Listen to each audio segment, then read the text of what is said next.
Vamos a hablar de la vivienda con esos datos del Banco de España en los que se dice el número de años que tiene que trabajar uno y que todo su salario bruto iría destinado a una casa. Nerea. Sí, Miriam, hace algunos días hablábamos de cómo los mayores de 40 se ven obligados a compartir vivienda y ahora viendo estas cifras pues no nos sorprenden. Vamos a ver esos datos del Banco de España de una manera gráfica en el que en este caso destinaríamos en el año 2022 7,8 años de nuestro salario bruto anual para poder comprar una vivienda, es decir, en este caso se ha valorado sobre cómo adquirir una vivienda con préstamos estándares del 80%, es decir, ese 20% que necesitamos más los gastos derivados de la compra de una vivienda, pues necesitaríamos casi 8 años de nuestro salario bruto para poder comprar la vivienda. Fíjense porque estamos casi en cifras a lo que necesitábamos en el año 2011, que se necesitaban 7,9 años de nuestro salario bruto para poder adquirir una vivienda.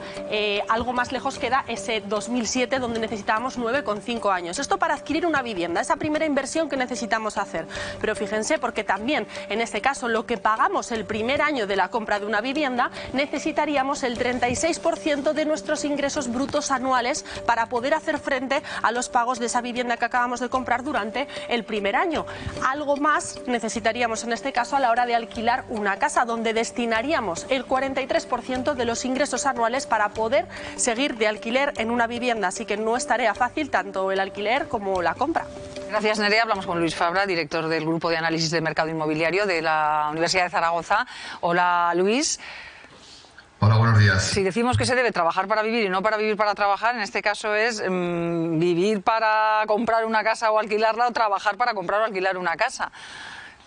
Sí, la verdad es que no está sencillo el proceso de comprar una vivienda y cada vez estamos peor, ¿no? Fundamentalmente hay que tener en cuenta que llevamos 8 o 9 años desde 2015 con crecimientos del precio de la vivienda, no tan intensos como en otras etapas, pero llevamos una etapa más o menos larga de crecimiento del precio de la vivienda. Y esto hasta hace poco no lo notábamos significativamente porque teníamos tipos de interés muy bajos.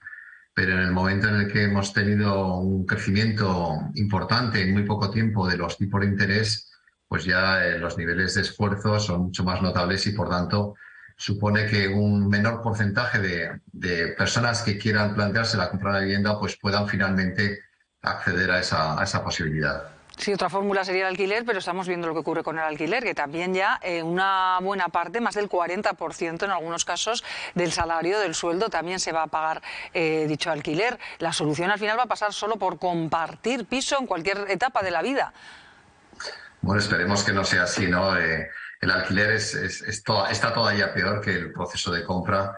La oferta es mínima, prácticamente nula, y por tanto los precios son excesivamente elevados para la calidad del producto que una persona que busca una vivienda se encuentra, ¿no? Hay soluciones, es decir, que es importante plantear situaciones de tránsito donde las administraciones públicas ayuden a aquellas personas que no pueden acceder a esa compra de la vivienda. No olvidemos que las entidades financieras, cuando una persona quiere comprar una vivienda, normalmente no suelen financiar más del 80% del importe total de la compra. ¿Qué quiere decir esto? Pues que tenemos que acudir aproximadamente con un 20% de ahorro del precio y además los gastos, y los gastos no son pocos, es decir, si es una vivienda nueva el IVA es el 10%, si es una vivienda usada en Aragón, transmisiones patrimoniales un 8%, es decir, normalmente un 10% adicional. Es decir, acudimos a la compra de vivienda teniendo ahorrado un 30%, por lo menos, ¿no? Claro, esto no es fácil para una persona que tiene un salario bajo o que es una persona joven que empieza a trabajar, ¿no? ¿Cómo conseguimos dar ese salto, dar esa facilidad?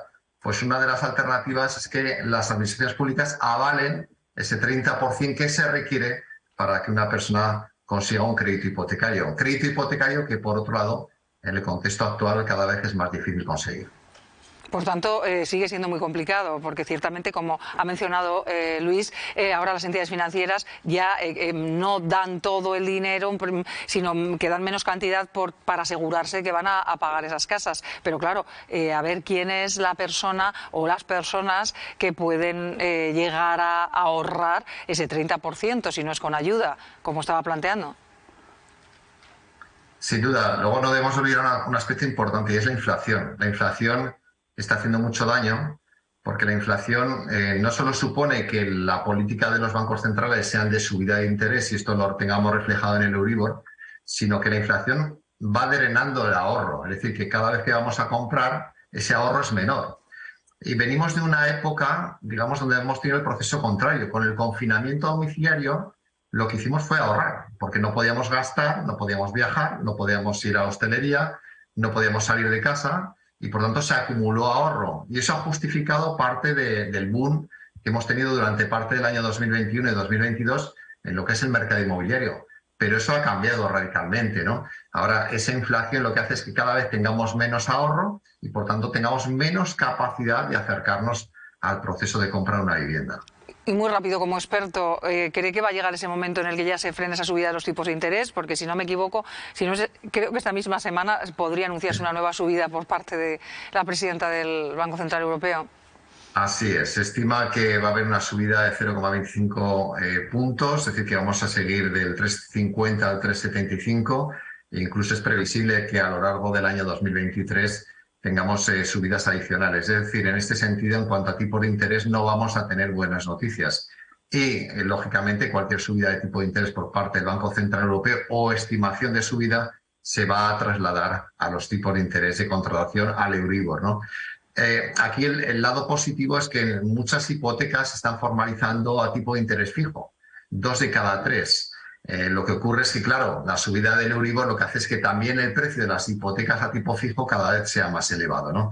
Por tanto, estamos ante una encrucijada donde, bueno, realmente la dimensión del mercado se va a reducir y aquellas personas, insisto, con bajos recursos, con niveles de salariales bajos, o con primeros accesos al mundo laboral, lo tienen complicado. Insisto, aquí sería importante que desde las administraciones públicas se dotase de garantías, de avales, para que en esas situaciones realmente ese tránsito fuese o diese lugar a la compra de vivienda, estando como estamos en una alternativa no viable, como es el ámbito del alquiler, ¿no?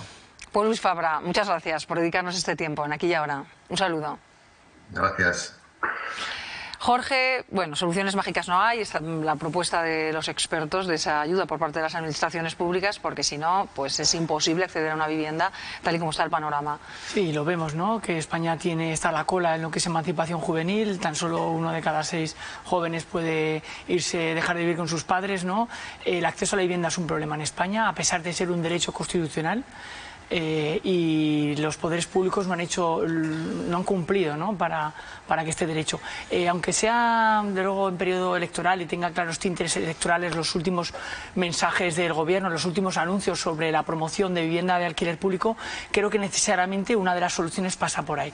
El parque de vivienda público en estos momentos en España no llega al 3%, en Europa se mueve en el 9%. Estamos a la cola de Europa en vivienda de alquiler, en vivienda pública, y esto tiene que cambiar y necesariamente hay que poner todos los instrumentos que tienen las administraciones públicas para sacar al mercado más bien alquiler, porque creo que es lo que efectivamente puede además que se reduzca el precio, ¿no?, de los arriendos, porque en España hoy por hoy alquilar una vivienda es que es menos viable que comprarla, a pesar de las dificultades de acceso a la financiación que ahora vemos, ¿no? Y eso no puede ser. Creo que el alquiler tiene que tener un mayor peso para que sea un mercado más sano, y esto siempre contando en que en Aragón nuestra situación es algo mejor a la que se dan en otras grandes ciudades españolas, ¿no?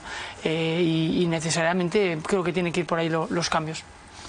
Rápido, Eva y Álvaro. Fíjate que siempre se nos ha achacado de conservadores en España, porque mientras en otros países los jóvenes cuando se iban de casa alquilaban un piso, aquí siempre directamente se ha intentado comprar en cuanto se ha podido, ¿no? Pero es que claro, es que en otros países alquilar una casa es mucho más económico que comprarla, entonces había una diferencia sustancial. Aquí es que lo hemos visto, es que es igual o incluso más caro alquilar que comprar, con lo cual es una locura. Evidentemente, tú decías, el parque de vivienda pública tiene que ampliarse, esa es una de las soluciones, pero no se han hecho los deberes, ni este gobierno ni ninguno de los anteriores, y por eso creo que tenemos un problema tan grave como el que tenemos de acceso a la vivienda. Álvaro. Sí, no, aunque cueste creerlo, no hay un problema con la vivienda en España. De hecho, el año pasado fue el año en el que más volumen de compra-ventas hubo en Aragón, prácticamente no a niveles del año 2007, pero fue un muy buen año, y la realidad es que hay demanda. Hay oferta en Aragón, en la ciudad de Zaragoza, y hay demanda, y se está comprando, y cualquier persona puede hacer cualquier llamada a cualquier promotora inmobiliaria y saber que edificio que empieza a construirse, edificio que se vende en pocos meses. Esto es una realidad. Ahora bien, hay otra realidad, y es verdad que el 30% puede suponer un coste, un sobrecoste, un exceso y también un sobreesfuerzo a aquellos que quieren tener una vivienda. Pero es que de algo hemos aprendido de la crisis del año 2007.